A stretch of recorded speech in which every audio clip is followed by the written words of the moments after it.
ஓசூர் அருகே தென்பெண்ணை ஆற்றில் அடிக்கடி வெள்ளப்பெருக்கு ஏற்பட்ட தரைப்பாலங்கள் நீரில் மூழ்குவதால் அங்குள்ள கிராமங்களுக்கு தொடர்ச்சியாக போக்குவரத்து துண்டிக்கப்படும் நிலை ஏற்படுகிறது. இதுகுறித்த ஒரு பார்வை. கர்நாடகாவில் உற்பத்தியாகும் தென்பெண்ணை ஆறு ஓசூர் அடுத்த கெலவரப்பள்ளி அணையில் தேக்கி வைக்கப்படுகிறது. அணை நிரம்பியதும் தென்பெண்ணை ஆற்றில் திறந்துவிடப்படும் தண்ணீர் பல்வேறு கிராமங்கள் வழியாக கிருஷ்ணகிரி கேஆர்பி அணை சென்றடைகிறது. வரும் வழியில் அமைந்துள்ள தொரப்பள்ளி, பார்த்தகோட்டா ஆகிய இடங்களில் தாழ்வான தரைப்பாலங்கள் அமைக்கப்பட்டுள்ளது. கெலவரப்பள்ளி அணையில் தண்ணீர் திறந்துவிடப்பட்டதும் இந்த பாலங்கள் வெள்ளத்தில் மூழ்கடிக்கப்படுகிறது. இதனால் பாலங்களை சுற்றியுள்ள 20க்கும் மேற்பட்ட கிராமங்களுக்கு ஒட்டுமொத்த போக்குவரத்து துண்டிக்கப்படுகிறது. பொதுமக்கள் கிராமங்களை விட்டு வெளியேற முடியாமல் தவிக்கும் நிலை ஏற்படுகிறது.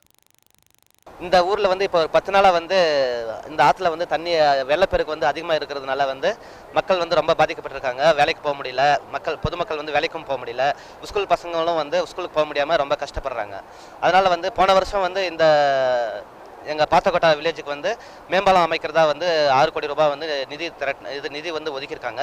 ஆனால் இது வரைக்கும் அது மேம்பாலம் கட்டாதனால தான் இப்போ எங்களுக்கு இந்த அவஸ்தையாக இருக்குது. பார்த்தகோட்டா கிராமத்தில் தென்பெண்ணை ஆற்றின் குறுக்கே உள்ள தரைப்பாலத்தை இடித்துவிட்டு புதிய பாலம் கட்டுவதற்கு கடந்த 2 ஆண்டுக்கு முன் திட்டம் அறிவித்து நிதியும் ஒதுக்கீடு செய்யப்பட்டது. ஆனால் இதுவரை பாலத்தை கட்ட நடவடிக்கை எடுக்கப்படவில்லை. இதனால் தென்பெண்ணை ஆற்றில் வெள்ளம் ஏற்படும் போது கிராம மக்கள் கிராமங்களை விட்டு வெளியேற முடியாமல் தவிப்பது தொடர்கதையாகி வருவதாக வேதனையுடன் தெரிவிக்கின்றனர் அப்பகுதி மக்கள். இந்த ஏரியாவில் ஸ்கூலு பார்த்தகோட்டை தான் இருக்கு. குக்குலப்பள்ளி, திருமலகோணி கோட்டை இந்த ஏரியாலெலாம் பார்த்தகோட்டைக்கு தான் போகணும். இது கிட்டத்தட்ட 20-30 வருஷமாக கட்டுறோம் கட்டாமவே தான் இருக்குது. இது வரைக்கும் எந்த இது அறிவிச்சாங்க கட்டுறோன்ட்டு அதுக்கு இது வரைக்கும் கட்டினது இல்லை, இதுவும் இல்லை. இந்த தண்ணி வரும்போது காய்கறி போகிறதுக்கு, ஸ்கூல் பசங்க போகிறதுக்கு, ஹாஸ்பிட்டலுக்கு போகிறதுக்கு எல்லாத்துக்குமே இது கஷ்டமாக தான் இருக்குது. இதுக்கு பார்த்து அரசாங்கம் ஏதாவது வழி பண்ணணும்னு தான் நாங்கள் கேட்டுக்கிறோம்.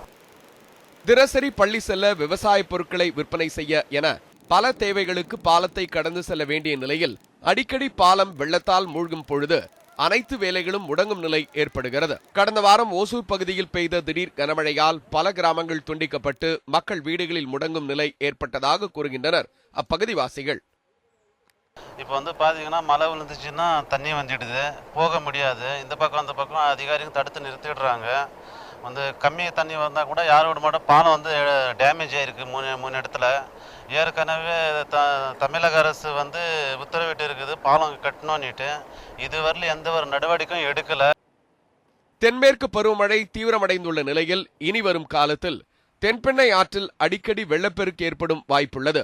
எனவே மாவட்ட நிர்வாகம், தமிழக அரசும் உடனடியாக நடவடிக்கை எடுத்து பார்த்தகோட்டா, ஆழியாளம் உள்ளிட்ட கிராமங்களில் உள்ள தரைப்பாலங்களை சீரமைக்க வேண்டும் என்பதே அப்பகுதி மக்களின் கோரிக்கையாக உள்ளது.